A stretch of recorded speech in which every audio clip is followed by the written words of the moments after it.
అనుకుంటే కనుక ఖచ్చితంగా సంప్రదిస్తే మీకున్నటువంటి సమస్యకి పరిష్కార మార్గం అయితే చూపించబడుతుంది. గురూజీ 72 గంటల్లోనే ఫోన్ లోని అద్భుతమైన జ్యోతిష్య పరిష్కారం చూపిస్తారు. నమ్మండి, నమ్మకపోండి, ఇది నిజం. శ్మశాన కాళి రుద్ర చౌడీదేవి ఆరాధకులు నంబర్ 1 వశీకరణ స్పెషలిస్ట్. గురూజీ మనిషి పుట్టుక నుండి చనిపోయే వరకు వచ్చే అన్ని క్లిష్టమైన సమస్యలకు పరిష్కారం ఇక్కడ లభిస్తుంది. విద్య, ఉద్యోగం, వ్యవహారం, స్త్రీ ప్రేమ, పెళ్లి, సంతానం, స్త్రీ పురుష వశీకరణం, భూవశం, భార్యాభర్తల కలహాలు, కోర్టు సమస్యలు, విడాకుల సమస్యలు, చేతబడి, అప్పుల బాధ, ఇంకా మీకు ఎలాంటి సమస్యలు ఉన్నా 72 గంటల్లోనే. జై శ్రీమన్నారాయణ. నేను మీ ఐకాన్ ఆస్ట్రాలజర్ గట్టుపల్లి సురేష్ బాబు. మనకి సమాజంలో జరిగేటువంటి కొన్ని సంఘటనలు అవేంటంటే ముఖ్యంగా భార్యాభర్తలు. ఈ భార్యాభర్తలు పెళ్లి అయిన తర్వాత విడిపోవటం అనేది మనం ఈ మధ్యన చాలామంది చూస్తూ ఉన్నాం. కోర్టు వరకు వెళ్ళేటువంటి విషయాలు, ఎన్నో సంబంధాలు కుదురు చేసుకుంటే దాని వరకు ఎక్కడో విదేశాల్లో ఉన్నారు కదా అని చెప్పి చేస్తే కూడా ఎన్నో సంబంధాలు చేసి ఎంతోమంది దీవెనలు తీసుకున్న తర్వాత కూడా భార్యాభర్తలు విడిపోవటం అనేది మనం చూస్తూ ఉన్నాం ఈ రోజుల్లో. అసలు ఎందుకు జరుగుతున్న దాని గురించి ముఖ్యంగా మనం చూద్దాం. అలానే ద్వాదశ రాశుల్లో ఒకటి కుంభరాశి. ఈ కుంభరాశి వారు చూడటానికి మనకి ఏంటంటే కనుక ఎప్పుడు కూడా కష్టపడేటువంటి తత్వం, ఎంత ఉన్నా కూడా ఒదిగి ఉండేటువంటి తత్వం, అలానే ఎప్పటికీ కూడా ఏ పనినైనా నిజాయితీగా ఉండేటువంటి పనులకి ఎక్కువగా ఓటు వేస్తూ వాటినే చవి చూసుకునేటువంటి తత్వం. ఇలాంటి కుంభరాశి వారికి దాంట్లోనూ ఎంత చేసినా కూడా వారితో ఉండేవారు అందరూ ఎదుగుతున్నా వీరు అలానే ఉండేటువంటి గుణం, ఏదున్నా కూడా నలుగురికి పంచుకోవాలి అనేటువంటి ఆప్యాయత, ఇవన్నీ కూడా కుంభరాశి వారు ఏ బాధ్యతనైనా సరే స్వీకరిస్తారు. ఆ బాధ్యతకి నిర్వచనంగా ఉంటారు, నిలుస్తారు. అలాంటి కుంభరాశి వారికి ఈ భార్యాభర్తల మధ్యన చిన్న చిన్న గొడవలు రావడం, విడిపోవడం దాకా వెళ్ళిపోతూ ఉంటాయి. ఇది కారణాలు మనం చూసినట్టయితే కనుక నా అనలైజ్ ప్రకారంగా అయితే ముఖ్యంగా జాతకంలో కొంతమేర కలవకపోవటం.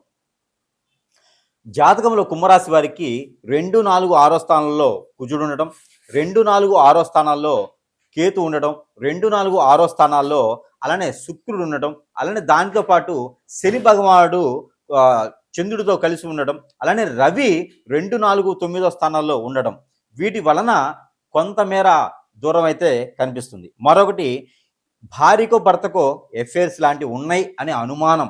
ఈ అనుమానం వల్ల కూడా ఖచ్చితంగా భార్యాభర్తల మధ్యన ఎడబాటు భారం అనేది సూచిస్తూ ఉంది.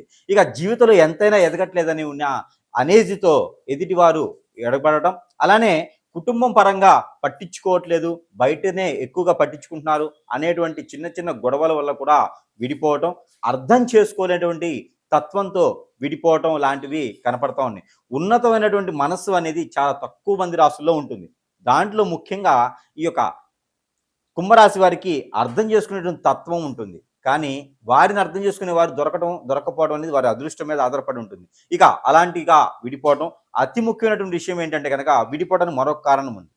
ఎవరైనా భార్య మీద భర్త మీద కన్ను వేసి హిప్నాటిజం, బ్లాక్ మ్యాజిక్ లాంటివి చేయించి మందు పెట్టేసి వారి జీవితంలో నిప్పులు పోసేసి అలాగా విడిపోయే తత్వం చేయటం, వారిని చెట్టుకొకరిని గుట్టుకొకరిని చేయటం, ఎన్నో రకాల సమస్యలండి. దాంట్లో భార్యాభర్తలు అనేది అన్యోన్యంగా ఉండేటువంటి జీవితం.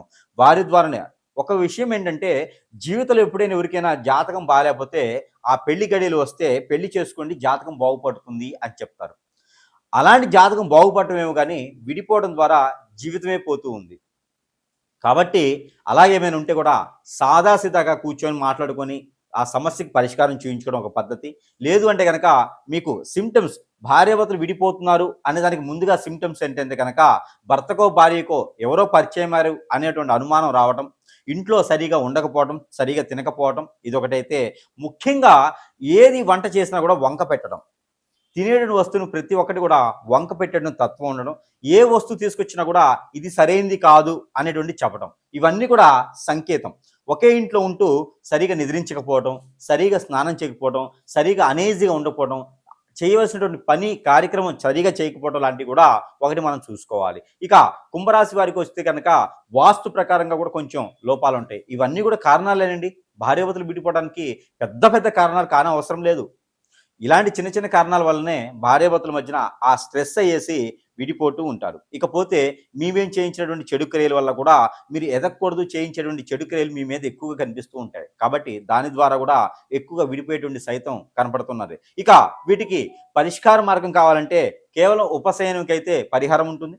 లేదు అంటే గనక ఖచ్చితంగా ఏదైనా సమీప దూరంలో ఉన్నటువంటి గురువు గారిని సంప్రదిస్తే మీకున్న సమస్యకి పరిష్కార మార్గం అయితే చూచిచ్చుబడేదానికైతే ప్రయత్నం చేయొచ్చు. ఇక మీకు పరిష్కార మార్గానికి ఉపశమనం కోసం పరిహారం అయితే కనుక నవగ్రహాల చుట్టూ తిరుగుతూ నవధాన్యాలు వాటి మీద వేసుకోవటం, ఎవరికైనా ఒక 10 మందికి పాలో, టీయో, కాఫీ లాంటిది దానం ఇవ్వటం, లేదు అంటే కనుక ఒక 2 రకాల డ్రై ఫ్రూట్స్ కానీ ఫ్రూట్స్ కానీ తీసుకుని వెళ్ళేసి ఎవరిని అడుక్కునే వారికి ఇవ్వటం, ఇలాంటివి చేస్తూ ఉండాలి. ఇలాంటివి చేయడం ద్వారా మీకు అన్ని రకాల సానుకూల పడేటువంటి కనిపిస్తుంది. అలానే ఒక చిన్న పరిహారం ఏంటంటే, ఒక బ్లాక్ క్లాత్ తీసుకొని దాంట్లో ఒక నిమ్మకాయ ఉంచి, ఆ నిమ్మకాయ ఉన్న దాంట్లో భార్య ఫోటోనో భర్త ఫోటోనో దూరమైన వాళ్ళ ఫోటో ఉంటే ఆ ఫోటో దాంట్లో చిన్నపాటి ఫోటో పెట్టేసి ఆ ఫోటోకి నిమ్మకాయకి మధ్యన గుండు సూదులు గుచ్చేయాలి. గుండు సూదులు గుచ్చేసి ఎట్టి పరిస్థితుల్లో వీరు నా దగ్గరికి రావాలి అని చెప్పేసి ఆ 5 గుండు సూదులు గుచ్చిన తర్వాత అది ముడుపు కట్టి పారేటువంటి నీటిలో కానీ పొదలుగా ఉన్న చెట్లలో కానీ వేసేయాలి. లేదా ఏదైనా నిమ్మ చెట్టుకు కానీ కట్టేస్తే కనుక ఖచ్చితంగా దూరమైనటువంటి భార్యనా భర్తైనా వస్తారు. ఈ అవకాశం ఉంది కదా, రెమెడీ బాగుంది కదా అని చెప్పేసి ఎవరి మీద ఆశపడితే వాళ్ళకి కట్టడానికి అవ్వదు. కట్టుకున్నటువంటి భార్య భర్తకు మాత్రమే ఇది పనికొస్తుంది. ఇలాంటి పరిహారం చేసుకుంటే కూడా అదృష్టవంతులు అయ్యేదానికి ఉంటుంది. ఇంకేదైనా సమస్య ఉంటే కూడా సంప్రదించితే కనుక ఆ సమస్యకు పరిష్కార మార్గం అయితే సూచించబడుతుంది.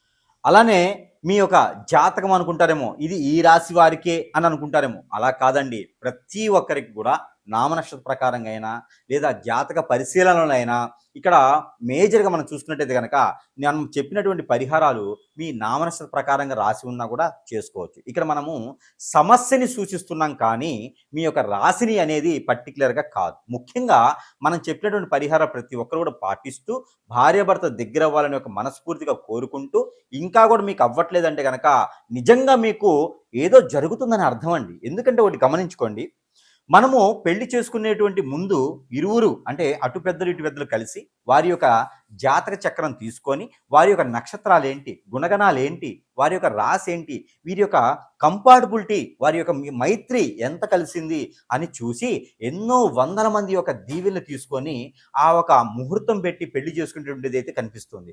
అలాగ పెళ్లి చేసుకొని విడిపోతున్నారు అంటే ఖచ్చితంగా మనం ఆలోచించుదాం, ఏదో కారణం అయితే ఉంటుంది కదా. ఆ కారణాన్ని మనము వెలికి తీయాలి, వెతకాలి. నిజంగా మనం ఆ కారణం ఏంటి, ఎవరైనా కన్ను వేశారా, నిజంగా జాతక పరిశీలనలో కనుక తప్పులుంటే వారు ఇచ్చిన డేట్ ఆఫ్ బర్త్ తప్పు ఉంటుందా, లేదా మన అనుమానమా, లేదా మన కోపమా, మన చేతకంతనమా, మన ఎదుగుదల లేకపోవటమా, ఏదో ఒక కారణం అయితే ఉంటుందండి విడిపోవటానికి. ఈ కారణాన్ని మనం ఖచ్చితంగా వెతకాల్సిందే. ఇక వాస్తు ప్రకారంగా లోపం ఉందా, అప్పులు పాలై ఉన్నామా, ఆరోగ్యం క్షీణిస్తుందా, పిల్లలు పుట్టట్లేదా, ఇలాంటి ఎన్నో కారణాలు కదా. ఈ కారణాలకు సంబంధించినటువంటి పరిహారమే ఇప్పుడు మనము సూచిస్తున్నాం. ఈ పరిహారము అందరూ కూడా చేసుకోవచ్చు, అలాంటి ఇబ్బంది అయితే ఏం లేదు. మాకు ఈ రాశి ఉందండి ఈ పరిహారం చేయాలా లేదా అనేది లేదు. పరిహారం చేసుకోవడం వలన సందర్భంగా సారంగా చేసుకోవాలి తప్పితే వాటి వలన నష్టపోయేది కానీ ఇబ్బంది పడేది కానీ లేదు. ఆ పరిహారం వలన మీకు మంచి జరిగిందా సంతోషం, లేదు అంటే కనుక నిజంగా మీ మీద చెడు వ్యసనంతో, చెడు కన్నుతో, మీ పెద్దల పూర్వీకుల దోషాలతోనో, లేదా మాట మంచి ఉన్నా లేదా డబ్బు ప్రకారంగానే ఎన్నో రకాల సమస్యలతో కొట్టుమిట్లాడుతుంటాయి. కాబట్టి ఇంకా ఏదైనా సమస్య ఉండి మీ మీద నిజంగానే కారణాలు ఉంటేనేనండి మీకు జరిగేటువంటి అనేజీ కావచ్చు, అన్ఫిట్ కావచ్చు, లేదా ఇంకేదైనా సమస్యలు కావచ్చు, ఇవన్నీ కూడా మీకుగా జరిగేవి కాదు, ఎవరో మిమ్మల్ని చేపిస్తున్నారు. ఇది మాత్రం గమనించుకొని సంప్రదించవచ్చు. ఈ సంప్రదిస్తే నిజంగా మీకు పరిష్కార మార్గం అయితే చూపించేదానికైతే ప్రయత్నం చేద్దాం. మీకు గ్రహరీత్యా దోషాలున్నా, మీకు జాతక ప్రకారంగా తెలియకపోయినా, లేదా మీకు ఇంకేదైనా ప్రకృతిలో దోషాలున్నా, మీకు ఇంకా కాలసర్ప దోషం, నాగదోషం, కుజదోషం, కలత్ర దోషాలున్నా, అలానే మీకు ఇంకా ఏమైనా సరే హిప్నటిజం, బ్లాక్ మ్యాజిక్, వశీకరణ, వాగల్ముఖి, భానుమతి, యక్షిణి లాంటి విద్యలు జరిగినా అవి మీకు స్వయంగా తెలియనటువంటి విద్యలు ఉంటాయి. అది మీకు డేట్ ఆఫ్ బర్త్ ఉన్నా లేకపోయినా కూడా నామ నక్షత్ర ప్రకారం కూడా చూసుకొని సంప్రదిస్తే కనుక ఇక్కడ కారణం ఒకటే, భార్యాభర్తలు పెళ్లి అయిన తర్వాత అన్యోన్యంగా ఉండాలి. అది రాజ్యాంగం, అది శాస్త్రం. లేదు అంటే ఏదో ఒక కారణం వల్ల విడిపోతున్నారు. ఆ కారణాన్ని వెతకాలి, దాన్ని సమశుద్ధంగా ఆ కారణానికి వైదొలిగితే ఆ సమస్యకి పరిష్కార మార్గం దొరుకుతుంది. సుఖంగా సంతోషంగా ఉండేటువంటి దాంపత్య జీవితం పిల్లలు పెద్దలు అందరూ బాగుండాలనే ఒక సంకల్పంతో ఈ యొక్క పరిహారాలు చెప్పుకున్నాము. ఇవి అందరూ కూడా ఆచరించి పాటించి చేసి వృత్తులుగా చేసేసుకుని ఈ యొక్క మార్గాన్ని కూడా వెంచుకొని మీకు ఉన్న సమస్యని పరిష్కార మార్గానికి ఒక ప్రయత్నంగా చేయండి. జై శ్రీమన్నారాయణ. ఓకేనా?